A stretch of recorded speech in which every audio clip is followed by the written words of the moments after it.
Apa keutamaan orang yang bersedekah? Pertama, dia didoakan malaikat. Ini Pak Haji, Bu Haji baru pulang ini dari Makkah. Pak Haji doakan kami, Pak Haji doakan kami. Tapi kau lupa ada doa dari malaikat. Bukan dari Pak Haji, bukan dari Ustadz, bukan dari Kiai, tapi doanya dari malaikat. Untuk siapa? Untuk orang yang bersedekah. Siapa yang ingin dapat doa dari malaikat? Sedekah. Ustadz, aku sedekah, kenapa malaikat belum juga mendoakan? Berapa sedekah kau? 3.000. Mau masuk surga pula 3.000 perak. Ibarat mobil bautnya aja lah tuh. Saudara yang dimuliakan Allah SWT, keutamaan sedekah yang kedua. Apa dia keutamaan sedekah yang kedua? Kullu mri'in ta'tazil li sadaqatihi. Setiap kita nanti bangkit di padang mahsyar, tak ada atap, tak ada rumah. Wa takunul jibalu kal'ihnil manfus. Jangan kalian banding-bandingkan suaraku dengan Ustadz Fadlan. Sebelum kalian buat, aku kasih tahu dulu. Wa takunul jibal, ketika gunung-gunung, Gunung Sibaya, Gunung Merapi, Gunung Kelut, Gunung Bromo, kal jibal, wa takunul jibal kal ihnil manfus. Gunung seperti bulu kambing yang dihembus angin. Balik dari sini, cari kulit kambing yang kemarin kurban, kalian cukur, jangan bulu kaki, jangan bulu ketiak. Ambil bulu kambing, letakkan tapak tangan, kalian hembus kuat. Begitulah tak bermaknanya dunia ini. Tapi ada orang yang dapat naungan di akhirat, dapat naungan sehingga tak panas di akhirat. Siapa itu? Kullu mri'in tahta zilli sadaqatihi. Orang akan bernaung di bawah sodakohnya. Sultan Melayu Delhi yang mendirikan Masjid Al-Masun nanti di akhirat tenang dia. Kenapa? Membangun masjid maka naungannya tebal. Kita, kau sedekah berapa? 5.000. Hah? Benaung di bawah koran waspada lah.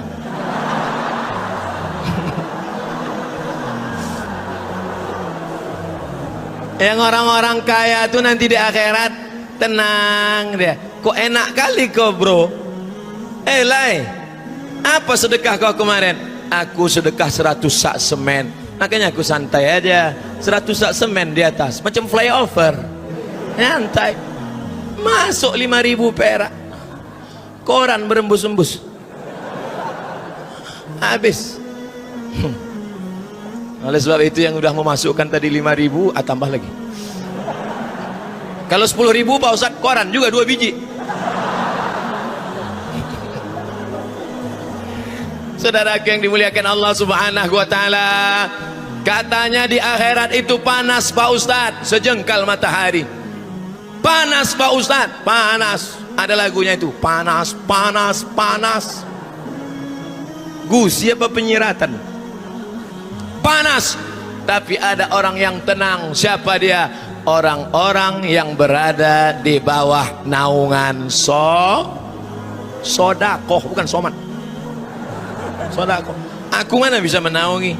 Kurus macam ini apa yang mau ku naungi? Aku aja pun perlu naungan sekarang nih.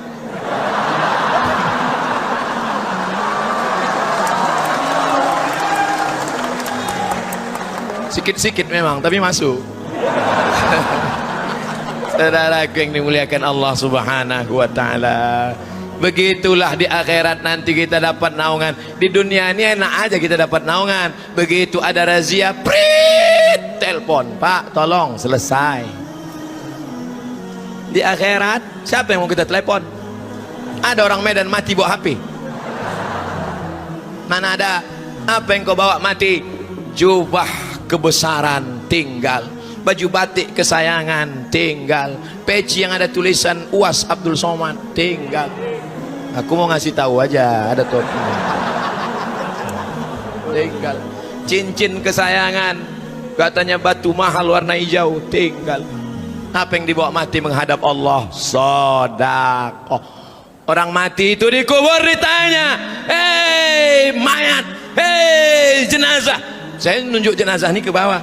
Nanti kalau saya tunjuk, hei jenazah, pas tepat mati pula. Udah kena lapor pula sekali lagi. Nah besok tak keluar-keluar. Yang lamanya belum selesai, tambah pula lagi. Hai mayat, kalau ku kasih kau hidup lagi, kau mau apa? Apa kata mayat? Fa'asaddaqa, aku mau bersedekah. Mayat, kalau kau hidup lagi, kau mau apa? Tak ada mayat bilang, ya Allah hidupkan aku sekali lagi, aku mau kawin enggak 2-3 kali.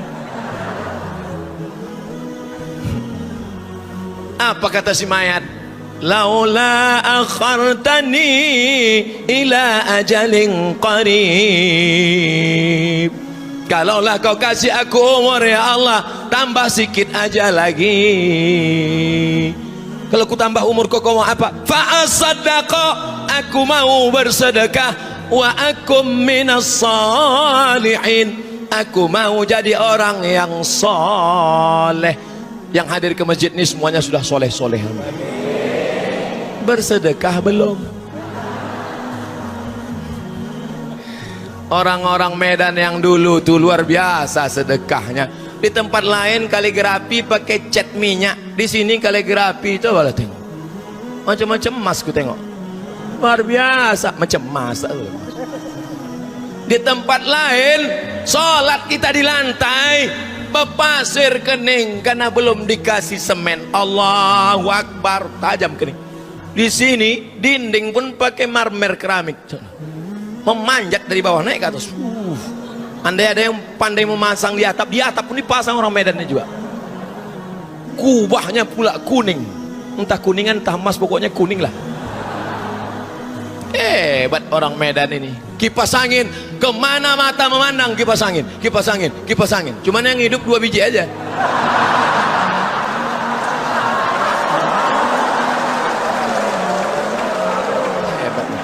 Ustadz janganlah memprovokasi.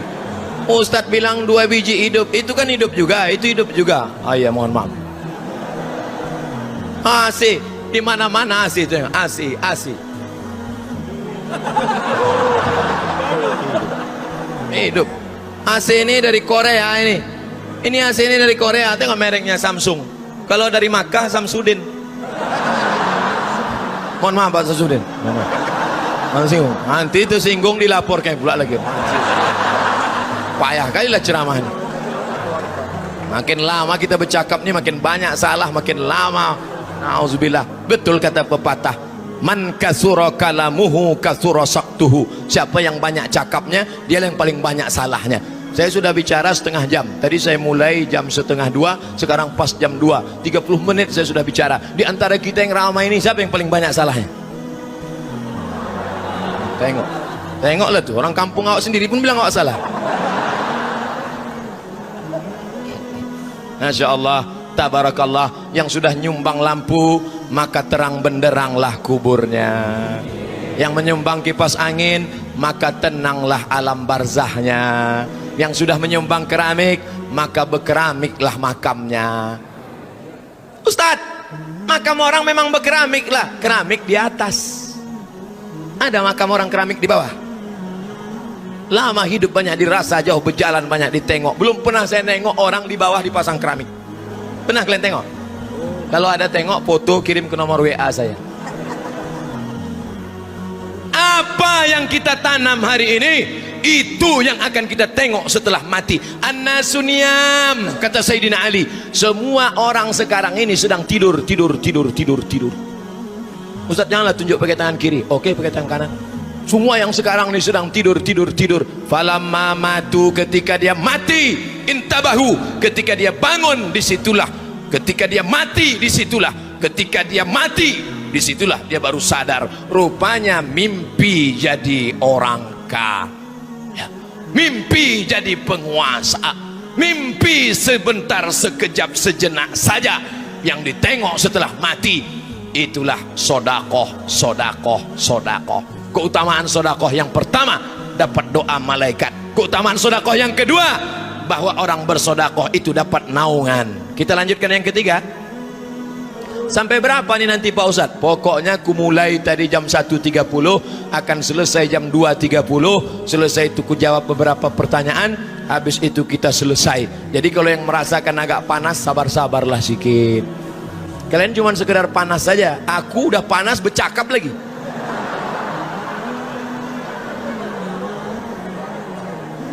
Tiga, da'u mardhakum bis sadaqah. Kalau ada di antara kalian yang sakit, obati dengan sedekah. Ke rumah sakit sudah, pergi ke dokter sudah, pergi akupunktur yang dicucuk jarum-jarum itu, ceramahlah saya ke Bengkulu, datang dokter, Ustadz Somad, saya ini dokter, mau memberikan sesuatu untuk Ustadz. Boleh? Boleh Pak dokter. Orang buat baik tak boleh kita larang. Ustadz boleh buka baju? Boleh. Saya buka baju, dikeluarkannya lah jarum jahit, jarum apa, dicucuknya dari mata ini sampai ke kaki. Setelah itu nanti Ustadz kalau datang lagi kasih tahu ya, biar saya pakai cucuk jarum lagi. Iya Pak dokter. Setelah itu tak ada saya kontak dia. Takut saya dicucuk-cucuknya semua. Simpul-simpul urat itu. Begitulah niat baik. Berobat dengan akupunktur, berobat dengan dokter spesialis, tak juga sembuh. Akhirnya apa obat yang paling manjur adalah soda. Baca bukunya, semua ada saatnya. Cerita orang Saudi Arabia sakit keras, dibawa ke Amerika, medical check up, cek dari ujung rambut sampai ke ujung kaki, sakit. Begitu dia tahu sakit tak ada obatnya, silakan pulang, makan enak, tidur enak, kumpul sama keluarga. Bapak Ibu nanti kalau pergi ke rumah sakit, lalu dokter mengatakan pulang aja, makan enak, tidur enak, kumpul keluarga, itu artinya obat tak ada, sudah diintai-intai malaikat mah. Bapak pulang aja ke rumah ya, makan enak, tidur enak, kumpul sama keluarga, senyum dia. Nah, itu artinya cakap dia itu malaikat maut sudah dekat.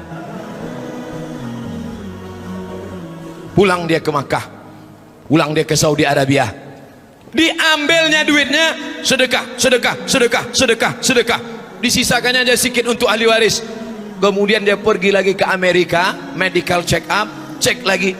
Heran dokter Amerika, kenapa sehat, kenapa sembuh, berobat di mana?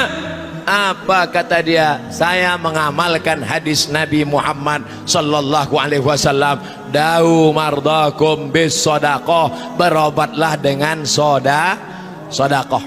Yang sekarang jangan dulu. Nanti pas sudah selesai acara, datang ke ketua panitia pembangunan Masjid Agung Sumatera Utara Medan, datang tanya, Pak Ketua Masjid, apa lagi yang kurang?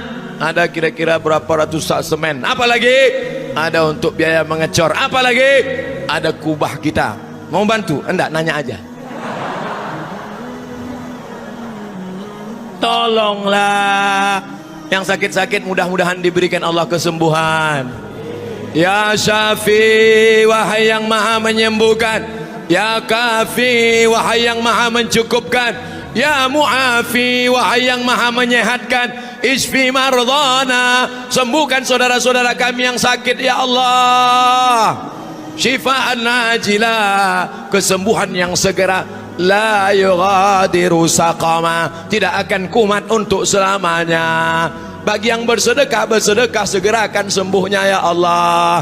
Yang tak mau bersedekah sembuh juga, cuma agak lama sikit. Janganlah doa gitu Pak Ustadz. Kami ini sebetulnya kalau kaya mau kami bersedekah. Kenapa kau tak bersedekah? Maklumlah Pak Ustadz, utang masih banyak. Itu rumah 5 miliar belum lunas, mobil Ferrari berapa miliar itu belum selesai. Saya ini susah Pak Ustadz. Inilah orang kaya mental susah. Tak ada satupun yang lunas. Mobil kredit, motor kredit, bini aja yang lunas. Itu pun karena kata Pak Kua boleh. Seandainya Pak Kua mengatakan boleh kredit juga, aku nikahi engkau dengan mahar 10 juta kredit.